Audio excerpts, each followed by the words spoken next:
Bonjour à tous et bienvenue, d'édition spéciale Grand Prix. On va essayer de vous faire découvrir sur Monaco Info toutes les coulisses de cet événement interplanétaire. On va démarrer plutôt à l'extérieur du circuit. On est place d'Armes au niveau de la fan zone où il y a un grand nombre d'animations. Vous pouvez voir par exemple ici un véhicule avec un changement de pneus. Juste en face de moi, vous avez une véritable Formule 1 qui est magnifique. Vous avez des simulateurs.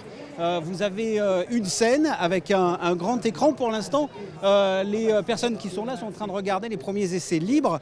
Et sur cette scène, il va y avoir régulièrement, toute la journée de vendredi, de je crois 13h à 17h à peu près. Vous pouvez venir, c'est libre et gratuit. Et il va y avoir tous les pilotes de F1 qui seront là, qui vont se faire interviewer, qui vont faire des séances de dédicaces. Cette fan zone est ouverte de 9h à 21h. Bonjour jeune homme, est ouverte de 9h à 21h du jeudi au dimanche. C'est gratuit, venez faire un tour, amusez-vous. Et puis nous, on va aller après, au fil de cette édition, un peu plus proche de ce circuit. On va vous faire découvrir des reportages comme un documentaire sur le tracé des 90 ans de Monaco. On va aller voir des associations caritatives qui ont des stands et qui sont autour de ce circuit. En attendant, je vous ai parlé de pilotes qui seront ici vendredi. J'en ai croisé quelques-uns avec Serge Prémont. On est allé à leur rencontre lors du match de la Star Team. On a interviewé un ancien pilote, Jacques Villeneuve, et Pierre Gasly. Il nous parle de ce Grand Prix de légende. Le Grand Prix de Monaco sort de l'ordinaire. Déjà, c'est quand même étroit, c'est tout le temps entre les rails et on passe à côté des restos, des bars où on a passé une bonne partie de notre vie. Donc c'est vrai que pour tous les pilotes qui vont rouler maintenant... On n'a pas le temps de prendre un verre ? Non. Après, pour se réhydrater, bien sûr. Mais non, mais pour ça, les pilotes là, qui vont rouler cette année, c'est toujours un moment spécial parce qu'ils arrivent de circuits où il y a beaucoup d'espace, où l'erreur est possible parce que de toute façon, il n'y a rien à taper. Et là, tout d'un coup, c'est entre les rails, donc il y a un effet de vitesse. Donc même en roulant des vitesses moyennes, le pilote a l'impression que ça roule très très vite. C'est un Grand Prix unique et incroyable, c'est sûr, dans les rues de Monaco. Pour moi, ça a toujours été presque comme un Grand Prix à la maison, ou même mon deuxième Grand Prix à la maison de la saison. Donc, sur mon circuit préféré, on va dire en qualification du moins. Non, ça va être un week-end particulier, surtout avec la Red Bull qui est généralement plutôt rapide ici. Donc on va essayer d'obtenir le meilleur résultat possible, avec sûrement un peu plus de soutien que d'habitude. Donc ça ferait du bien de pouvoir repartir avec un très bon résultat. Voilà, vous avez pu écouter Pierre Gasly qui est en train de courir. Là, en ce moment, on est derrière la tribune haut, juste en face de nous, c'est la piscine. Juste devant moi, c'est-à-dire derrière vous, ce sont les yachts. On va se diriger vers un stand, puisqu'il y a beaucoup d'associations, beaucoup de fondations qui sont autour de ce Grand Prix pour se faire connaître. Là, pas besoin de se faire connaître, c'est Fightets Monaco que l'on connaît bien. On est avec Hervé Eschbach. Bonjour. Qu'est-ce que vous faites ici ? Qu'est-ce que vous attendez là ? Et nous attendons du monde puisque nous sommes là pour le Grand Prix. C'est la 12e année que l'ACM nous met à disposition un emplacement pour vendre des boissons, vendre à manger et récolter des fonds pour les actions de Fightets Monaco. Là, on en a profité, c'est un petit moment de creux. Récolter des fonds, mais aussi sensibiliser ici en même temps ou pas du tout ? Alors sensibiliser, ce n'est pas le meilleur endroit parce que les gens ils viennent manger rapidement pour retourner sur le circuit. Si on vous pose des questions, vous ne refusez pas quand même. Bien entendu que nous répondons à toutes les questions sur le VIH, sur la prévention, mais on ne mélange pas forcément là, on est vraiment là pour servir les personnes et récolter des fonds d'abord. Donc ça nous permet de récolter en 3 jours quand même de l'argent utile pour toutes nos actions. Oui, avec beaucoup de bénévoles qui travaillent ici. Vous avez ce stand-là, vous avez le stand qui est juste à côté d'une boisson avec une étoile et une écriture en vert et gazeuse, mousseuse. Qu'est-ce que vous espérez ici cette semaine-là ? Quelles sont vos espérances là ? Alors déjà, nous avons 18 personnes, 18 bénévoles qui sont sur place pour les 2 stands sur les 3 jours impérativement. Et ce que nous espérons, c'est faire une belle enveloppe. L'année dernière, nous avons fait de recettes à peu près dans les 39 000 €, donc on espère faire plus. Ah oui, c'est-à-dire que nous travaillons vraiment, nous arrivons le matin à 5h30, nous repartons le soir à 18h. Ce sont des journées où nous finissons le Grand Prix sur les genoux. D'accord, donc si je viens vous revoir dimanche, pas le même visage, une cerne. Fatigué, tiens, ouais, forcément. Mais pour la bonne cause. Ce qui passe, c'est de plus en plus difficile. Fatigué, mais pour la bonne cause. Mais pour la bonne cause, et nous avons une équipe dynamique, donc c'est dans une bonne ambiance aussi, c'est sympa. L'ambiance du Grand Prix aussi, et les gens qui sont là pour le plaisir, donc c'est vrai que ça se fait dans une bonne ambiance. Hervé, merci d'avoir répondu à mes questions. On va passer à un autre reportage, un documentaire qui a été diffusé en avant-première dans la salle Garnier, un documentaire sur les 90 ans du Grand Prix et son tracé. C'est un reportage de Patricia Navarro. Il s'agit certainement de la course de Formule 1 la plus médiatisée au monde, celle aussi que tous les pilotes rêvent de remporter. Le Grand Prix de Formule 1 de Monaco est une épreuve mythique qui a largement contribué au rayonnement et à l'attractivité de la principauté. Pour marquer le 90e anniversaire du Grand Prix, un film documentaire a tout spécialement été réalisé par Franck Florino, écrit et produit par Yann Anthony Noguès, dont le grand-père est à l'origine de la création du Grand Prix en 1929. C'était il y a tout juste 90 ans et c'est une histoire incroyable qui raconte l'histoire aussi de notre pays. Monaco, 2 km² à peine, l'un des plus petits pays au monde qui n'avait même pas la place de construire son propre circuit, en tout cas dans les règles de l'art, et qui finalement est devenue la capitale mondiale du sport automobile. Ça valait la peine d'être raconté dans le cadre d'un documentaire. Et pour raconter cette histoire, quel meilleur narrateur que le prince Albert II? Une grande partie du tournage s'est déroulée au Palais Princier. Quand on a vu tout ce patrimoine, on a commencé à voir aussi beaucoup d'objets, des bobines, le livre d'or, la coupe, plein d'objets, tout le patrimoine du Grand Prix. On s'est dit il faut mettre en avant tout ça, et on a cherché un lieu et on s'est dit on va demander au Palais si c'est possible, et on a fait cette demande et on nous a parlé de cette fameuse salle, la salle de projection Princesse Grace, aménagée par elle, et on s'est dit que c'était une superbe idée parce que finalement, en plus, il y a beaucoup de liens évidemment avec le Grand Prix. Elle est née en 1929, la même année que le premier Grand Prix de Monaco, donc ça avait un sens, et quand le prince de Monaco, Prince Albert II, a accepté, on était aux anges parce que du coup on avait notre narrateur idéal pour raconter toute cette histoire. Le documentaire Grand Prix de Monaco, la légende s'articule autour de très nombreux documents d'archives ainsi que des reconstitutions historiques et des témoignages des plus grands pilotes et des dirigeants emblématiques de la Formule 1. C'est un Grand Prix unique, prestigieux, teinté de tradition, ce que je trouve absolument génial et indispensable. Et c'est aussi un Grand Prix sur lequel il y a plus de travail. Indirectement, il y a plus de monde, il y a plus de journalistes. C'est le Grand Prix où il faut être, c'est le Grand Prix qu'il faut gagner. Peut-être que mon plus grand souvenir ici, c'est lorsque j'ai remporté le Grand Prix en Formule 3, avant d'accéder par la suite à la Formule 1. Quand vous vous imposiez en Formule 3, cela signifiait que vous aviez certainement votre ticket d'entrée pour la Formule 1. Et le premier à m'avoir félicité, c'était Fangio. Et pour moi, c'était l'homme le plus incroyable de tous les temps. Mais je dois avouer aussi que remporter mon premier Grand Prix de Formule 1 était agréable. J'en ai gagné 2 ou 3 autres. Enfin, au total, avec la Formule 3, j'ai remporté 4 Grands Prix de Monaco. C'est un vrai challenge de piloter ici, car vous ne pouvez pas commettre d'erreur, mais c'est un Grand Prix extraordinaire.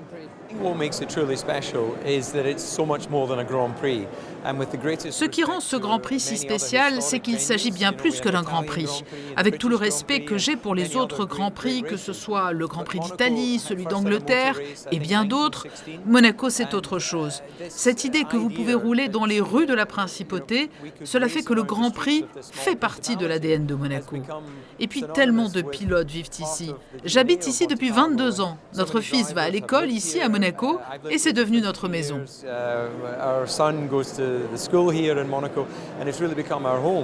Tous ces pilotes avaient tenu à être présents autour du couple princier pour assister à la projection du documentaire en avant-première sous les ors de la salle Garnier, la veille des premiers essais libres du Grand Prix 2019, le 77e du nom, une course qui permettra à coup sûr d'écrire une nouvelle page de l'histoire de cette légendaire épreuve, avec peut-être, qui sait, de nouveau, le nom d'un pilote monégasque au palmarès.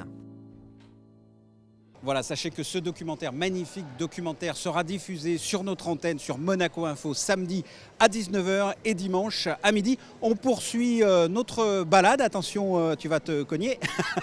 On poursuit notre balade et on est, après Fight Teds, on est avec sur un autre stand, les Anges Gardiens avec Bruna. Bruna, bonjour. Bonjour. Qu'est-ce que vous faites là? Vous vendez des Panamas, c'est ça? Alors, depuis des années, notre association participe à les Grands Prix, que c'est un moment merveilleux, et on vend les Panamas pour l'association Les Anges Gardiens de Monaco. L'argent récolté, notre caissière, ce soir, elle va nous dire, Bruna, regarde ce qu'on a fait, et à partir de lundi, on va acheter les sleeping bags à Decathlon Monaco pour donner un peu de confort à tous ces malheureux qui vivent dans les rues. Voilà, rappelez-moi un peu le principe des Anges Gardiens. Le principe des Anges Gardiens est venir en aide à des familles dans une grande pauvreté. On paye les loyers, on paye l'électricité, on paye nuit à l'hôtel à des familles avec des enfants. Vous faites des maraudes aussi, vous donnez à manger sur... On fait des maraudes tous les lundis, 365 jours à l'année. On fait des maraudes à Nice et on a 300 personnes qui font la queue pour manger. La Croix-Rouge monégasque nous offre les gobelets, les assiettes, les donateurs de Monaco, les restaurants de Monaco, 8 restaurants, ils nous font la nourriture les mêmes lundis, chaude, pâte et soupe pour donner à manger à tous ces malheureux qui nous attendent dans les rues de Nice. Merci pour ce que vous faites. On espère justement que ça va marcher, que les gens vont venir vous acheter comme ça des Panamas. Nous, on passe à un autre reportage. C'est aussi une association, une fondation, même c'est la fondation Flojac. L'Automobile Club les a convié les membres et les amis de la fondation pour un cocktail du côté de la direction de course. Voici ce reportage de Vanessa Dessy. Créée en 2012 avec près de 200 membres aujourd'hui, la Fondation Cédric et Christophe Flojac a pour mission d'aider les enfants dans le besoin ou de participer au développement scolaire, artistique, culturel et sportif de jeunes adultes méritants dépourvus de moyens. C'est une fondation qui a été créée par mon deuxième fils qui a eu un accident par la suite. Et c'est pour aider les jeunes qui n'ont pas les moyens de faire du sport. Donc on les aide. En ce moment, on aide à peu près 5 enfants. Et on a des résultats qui sont très bien, même avec ces enfants.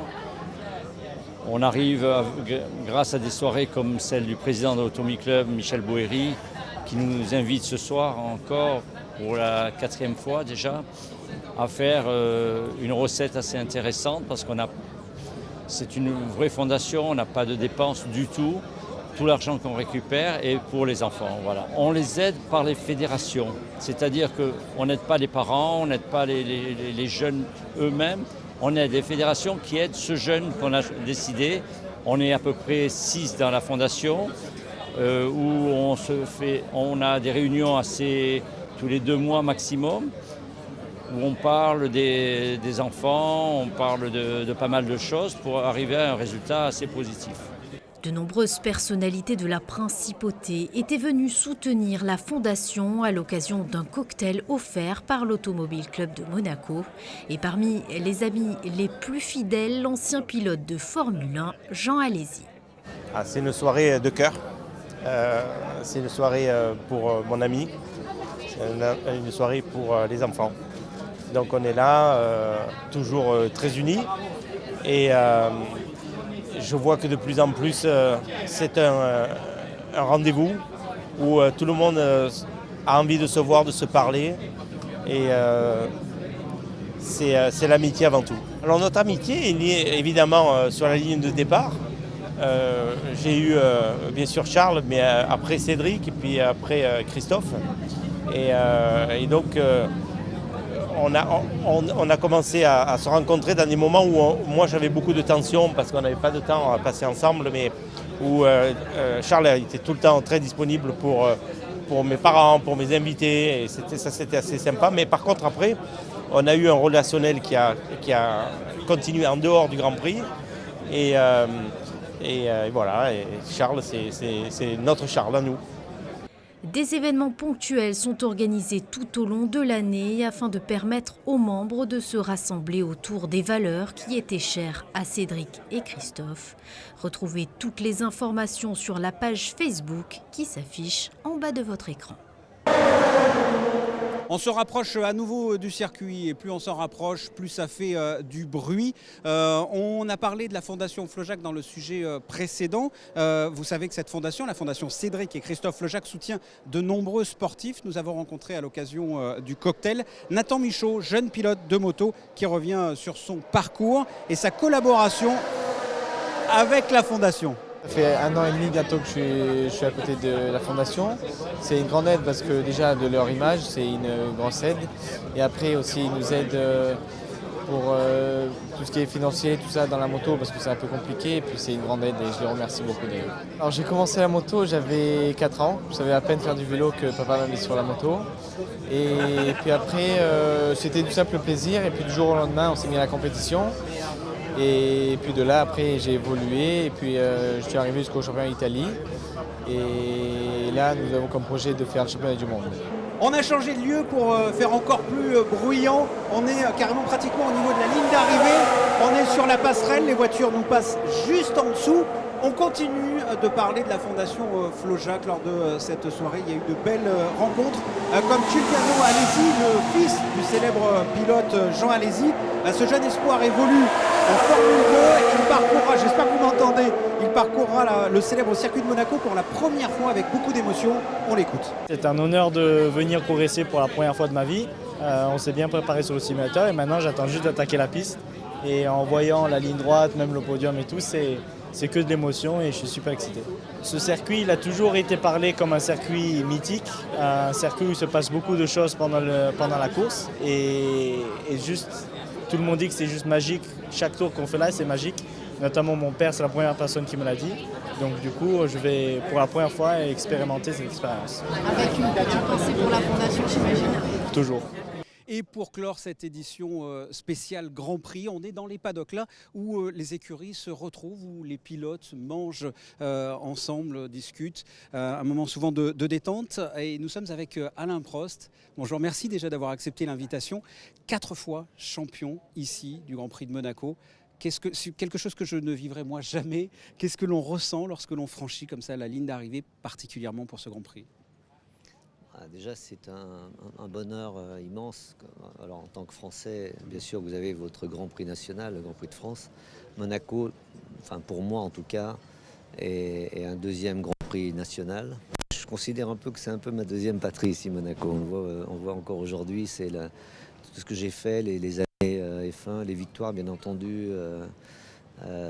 Font qu'on fait partie du patrimoine d'une certaine manière. Alors qu'est-ce que ça fait quand on gagne ici ? C'est d'abord le circuit, le Grand Prix le plus regardé, presque le plus aimé, et autant par les fans que par des gens qui viennent pour autre chose, pour le glamour. Et donc c'est en même temps un Grand Prix où il faut une concentration absolue. On n'est jamais sûr de rien, surtout à notre époque, de finir, il y a des problèmes de fiabilité. Donc c'est un peu une délivrance et en même temps une joie et aussi une communion avec le public, parce que comme c'est un Grand Prix en ville et où le public est très proche, vous voyez ce qui se passe. C'est-à-dire que vous ressentez tout. On est dans un stade. Moi, c'est ce que j'ai toujours reproché, mais bien entendu, on ne peut rien changer. Vous avez un joueur de tennis, un joueur de foot, vous voyez les émotions, parce que quand il peut avoir les sourires. Regardez quand Noah a gagné dans les mêmes années, à peu près en 83 Roland Garros, vous avez de l'émotion parce qu'on voit, il se passe quelque chose, alors qu'un pilote, souvent, quand il est sous le casque, etc., vous ne le voyez pas. Alors, nous, au moins, on a la chance à Monaco de voir l'effervescence, de voir les gens qui vous acclament, qui sont contents, ou pas d'ailleurs, mais voilà, il se crée quelque chose. Après, bon, il y a toute cette tradition, la cérémonie avec la famille princière, c'est beau, quoi, voilà. Donc c'est un moment absolument unique dans une vie. Quand vous en avez 4 comme moi, c'est 4 moments uniques. Une édition marquée cette année par la disparition de Niki Lauda, que vous avez bien connu parce que vous étiez son coéquipier pendant 2 années. Oui, pendant 2 ans. Bon, je les ai connus côtoyés plus longtemps, presque bien sûr. pendant 40 ans, parce qu'on a eu un parcours après le fait d'être équipier. On a été chacun, directeur d'équipe, on a été consultant pour la télé, commentateur, on a eu actionnaire d'équipe, et puis on a toujours eu surtout cette relation très proche et d'amitié, parce que Qu'est-ce que vous pourriez dire de ce personnage, de ce grand pilote? c'est un des personnes qui comptent dans la F1, qui viennent de partir. Et vraiment sans discriminer, il y en a très peu, il y en a presque plus. Des pilotes, des hommes surtout passionnés. Cette génération, avant d'arriver en F1, on a tous galéré pour arriver en F1. C'est très très différent. Donc c'est pour ça c'est particulier. Et lui encore plus, puisqu'il a eu son accident en 1976. Et il a quand même souffert par rapport à ça à tous les niveaux. Jamais sans se plaindre, mais il a aussi des qualités humaines, de grand cœur. C'était quelqu'un de très drôle, qui aimait beaucoup s'amuser en dehors, qui arrivait bien à séparer les choses, mais surtout une grande fidélité, une grande franchise, sincérité. C'est quelqu'un avec qui moi j'ai changé énormément, parce qu'on a eu toujours les discussions, des règlements, des redistributions des droits commerciaux, etc. Voilà, quand vous êtes avec lui, on se parlait, je tournais les talons, je sais ce qu'il m'avait dit, c'est ce qu'il pensait, et qu'il n'y aurait pas de problème. Quelqu'un de carré. Carré, voilà. Et aujourd'hui, sincèrement, des personnes comme ça, moi je peux les compter sur les doigts d'une main. Donc on perd pas un pilote, on perd un homme, et on perd un seigneur dans notre monde. On est là devant Renault. Quel est l'état d'esprit de l'équipe, des 2 pilotes? Ils sont 12e, 13e. C'est peut-être pas forcément ce que vous espériez au départ. Quel est l'état d'esprit un peu de l'écurie? Écoutez, l'état d'esprit, c'est clair. On a un objectif, mais un objectif lointain.